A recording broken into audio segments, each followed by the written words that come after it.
Everybody, आज हम लोग बात करने वाले हैं फंक्टर एप्लीकेटिव की। तो फंक्टर एप्लीकेटिव क्या होता है, इसकी सारी टर्म्स वगैरह क्या है, उससे पहले मैं बता दूं, अगर आपने प्रीवियस 2 वीडियोस नहीं देखी आपको भाई कुछ नहीं समझ आने वाली, क्योंकि ये सारे के सारे सीक्वेंस के अंदर सारी सारी चीज़ें हैं। एक फाउंडेशन जब तक नहीं आपकी बनेगी आपको अंडरस्टैंड अच्छे तरीके से नहीं हो पाएगा कि कॉन्सेप्ट क्या है और ये रैप्ड और अनरैप्ड वैल्यू क्या है, क्योंकि हम लोग बार बार उन्हीं टॉपिक्स और उन्हीं चीज़ों की टर्म्स के बारे में बात कर रहे होंगे।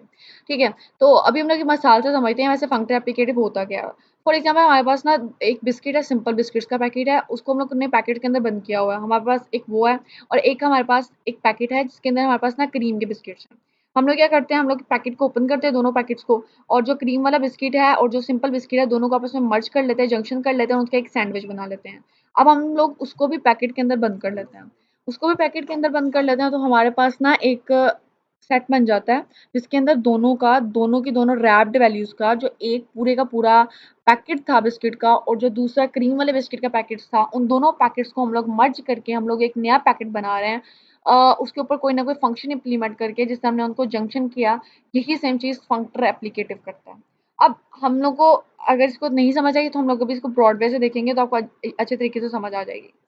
लाइक फंक्टर एप्लीकेटिव क्या करता है कि ये जो रैप्ड वैल्यूज होती हैं, वो जो जिस तरह हमारे पास पहले थी 2 पैकेट्स की वैल्यूज, उनके ऊपर कोई ना कोई फंक्शन इंप्लीमेंट करवाएगा, कोई रैप्ड फंक्शन इंप्लीमेंट करवाएगा।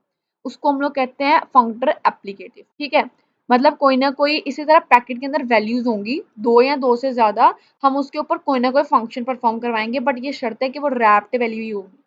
अब फंक्टर एप्लीकेटिव क्या है? फंक्टर एप्लीकेटिव सिंपली देखा जाए टेक्निकली तो एक टाइप क्लास है। टाइप क्लास जब भी हम लोग यूज कर रहे होते हैं, ये एक बिल्ट इन टाइप क्लास है, तो हम लोग अपना एक इंस्टेंस बनाएंगे ताकि हम अपने हिसाब से अपनी, अगर हम लोगों ने कस्टम डेटा टाइप बनाई है, उसको यूज कर पाए। एप्लीकेटिव के अंदर हमारे पास इस तरह लास्ट टाइम फंक्टर के अंदर हमारे पास सिर्फ एक ही फंक्शन था एफ मैप का। एप्लीकेटिव के अंदर हमारे पास दो फंक्शन होते हैं, पहला होता है प्योर और दूसरा होता हमारे पास आ जाता है ये एंगुलर ब्रैकेट के अंदर स्टार वाला चीज। ठीक है, अब प्योर क्या करता है कि अगर कोई भी वैल्यू हमारे पास अनरैप्ड वैल्यू आ जाती है तो ये उसको रैप्ड के अंदर कन्वर्ट करवा देता है। हम लोग बता देते हैं कि भाई ये फलानी चीज है, इसको आपने इस चीज के अंदर, इस रैपर के अंदर आपने कवर करना है। और अगर हमारे पास वैल्यू आ जाती है, बाद में हम लोगों ने उस रैप्ड वैल्यूज के साथ कोई फंक्शन परफॉर्म करवाना है, तो हम फंक्शन परफॉर्म करवा रहे होते हैं इस चीज के साथ। मतलब पहले ये चेक करता है, हर वैल्यू को कन्वर्ट करता है रैप्ट के अंदर, बाद में हम लोग उसी रैप्ट वैल्यूज को दरमियान में आपस में कुछ भी करवा सकते हैं, लाइक कोई भी फंक्शन परफॉर्म करवा सकते हैं। ठीक है, अब इसको एग्जाम्पल से देखते हैं। लाइक जिस तरह हम लोगों ने लास्ट वीडियो के अंदर देखा था कि हम लोग डेटा मे बी टू को यूज कर रहे हैं, वैसे ही हम लोगों ने सेम वही एग्जाम्पल के लिए और उसी को ही एग्जीक्यूट कर रहे होंगे। फॉर एग्जाम्पल हमारे पास ना ये आ जाता है, हम इसको थोड़ा नीचे कर लेते हैं। तो हमारा जिस तरह लास्ट वीडियो के अंदर हम लोगों ने इसी तरह एक डेटा मे बी की बनाई थी, जस्ट टू था और एक नथिंग था, ड्राइविंग शो लगाया था। बाद में हम लोगों ने एक इंस्टेंस बनाई थी फंक्टर की, सेम इसी तरह हम लोग एप्लीकेटिव की बनाएंगे। सेम वही सिंटेक्स है, इधर आप लिखोगे इंस्टेंस, यहाँ पे आप लिखोगे कोई भी अपने टाइप क्लास का नाम, यहाँ पे आप लिखोगे डेटा का नाम, जहाँ इधर आप लिखोगे वेयर। भाई अब होने क्या वाला है, आप कह रहे हो कि pure A is equal to just A मतलब कोई भी डेटा टाइप का, कोई भी टाइप आपके पास आ जाती है, कोई भी प्योर है। आप अगर इसको एग्जीक्यूट करवा रहे हो तो आप उसको जस्ट टू के फॉर्मेट के अंदर लिखोगे। आपने इसके अंदर लाइन के अंदर ये बात कह दी, और आपने बात कह दी कि अगर वो जस्ट टू के फॉर्मेट के अंदर हमारे पास कोई वैल्यू आ जाती है, इस तरह की कोई वैल्यू आती है जस्ट टू एफ। ठीक है, इस तरह लिखा होता है ना, just to A, just to 7, just to 8, जैसे हम लोगों ने लास्ट टाइम एग्जांपल्स में देखा था। और यहाँ पे जस्ट टू जे लिखा हुआ है, तो आपने क्या करना है, जस्ट टू को साइड पे निकाल देना है और एफ और जे के ऊपर फंक्शन हम लोग इंप्लीमेंट कर देंगे। लेकिन अगर नथिंग आ जाता है तो आपने क्या करना है, आपने इसको सिंपल का वैसे का वैसे रखना है, नथिंग टू के ऊपर इंप्लीमेंट कर देना है। और ये इसका मतलब, डैश का मतलब होता है कि मतलब भाई कोई भी वैल्यू हो, अगर यहाँ पे नथिंग आ गया ना तो भाई तुमने कुछ देखना है नहीं, तुमने डायरेक्टली नथिंग लगा देना है, नथिंग टू रिप्लाई बैक कर देना है। और यहाँ पे भी वही सेम चीज़ है, और अगर यहाँ पे भी पहले भी अगर कोई भी वैल्यू आ जाती है और लास्ट में नथिंग होता है तो आपने क्या करना है, नथिंग टू के अंदर ही कन्वर्ट कर देना है। मेन का सिंटेक्स है, मेन इज इक्वल टू आ जाता है हमारे पास ये, हम लोग 2 दफा कॉलन लगाते हैं और आई ओ लिखते हैं इनपुट आउटपुट के लिए, बाद में main is equal to do हम लोग यूज करते हैं सारी की सारी लाइन्स के अंदर इंप्लीमेंट करने के लिए, और हम लोग इसको एग्जीक्यूट करवा लेते हैं। अब हम लोग इसको थोड़ा टर्मिनल के साथ ओपन करके इसको देखते हैं कि हम लोग करेंगे क्या।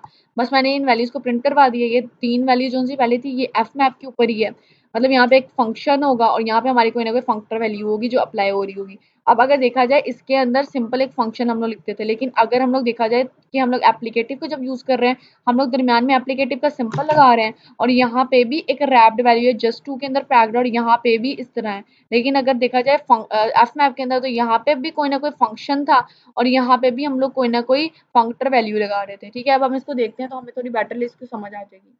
मैं इसको दोबारा फिर देख लेती हूँ। यहाँ पे मैंने टर्मिनल को ओपन किया है और टर्मिनल आ गया। मैं यहाँ पे लिखती हूँ GXC क्योंकि मुझे यहाँ पे इसकी एग्जिट फाइल चाहिए। मैं लिख देती हूँ डेटा में बी डॉट एच एस। ठीक है, मैंने ये किया, डॉट बैकस्लैश लिख दिया, डेटा में भी कर दिया। तो यहाँ पे मेरे पास उसमें वैल्यू आ गई। हम लोगों ने 3 वैल्यू, ये तो हम लोगों ने लास्ट वीडियो के अंदर देख लिया था किस तरह ये लास्ट 2 वैल्यूज़ को देखते हैं। अब हमने क्या किया, हमने कहा भाई जस्ट 2 आ गया +2 और यहाँ पे भी आ गया जस्ट 2 3। अब ये सेम चीज़ ये वाली चीज़ हुई है, ये वाली चीज़, ठीक है। जस्ट 2 आ गया 3 और जस्ट 2 आ गया 2। क्या किया हमने कि भाई तुम जस्ट 2 को साइड पे रखो और यहाँ पे लिखा था +2, कोई ना कोई फंक्शन होगा, फंक्शन को इम्प्लीमेंट कर दो इन दोनों के ऊपर। +2 3 था तो हमारे पास आ गया जस्ट टू 5 इसका आंसर आ गया। और हमने इसके ऊपर भी अप्लाई किया। अब ये क्या है, हम लोगों ने लास्ट वीडियो के अंदर बात की थी कि जो हमारे पास ये लिस्ट होती है ना, ये पूरी एक रैप्ड वैल्यू है क्योंकि किसी न किसी डेटा स्ट्रक्चर के अंदर पैक है। ये भी एक रैप्ड वैल्यू है। हमने क्या किया, हम लोग इसको यूज़ करते हैं, पहले ये सारा 1 2 3 इम्प्लीमेंट होगा +2 के थ्रू, बाद में 1 2 3 इम्प्लीमेंट होगा +3 के थ्रू। जिस तरह ये +2 इम्प्लीमेंट होता है, यहाँ पे आ जाता है 3 4 5 3 4 और यहाँ पे 3 + 2 5। इसी तरह इसकी भी सारी वैल्यू आ जाती है, बाद में हमें वो एक लिस्ट ही रिटर्न कर देता है। तो दिस वाज ऑल अबाउट एप्लीकेटिव। आप लोग ट्री की जो लास्ट वाली हम लोगों ने एग्जांपल देखी थी, उसके ऊपर भी सेम इसी तरीके से एग्जीक्यूट करके इसको परफॉर्म करके चेक कर सकते हो।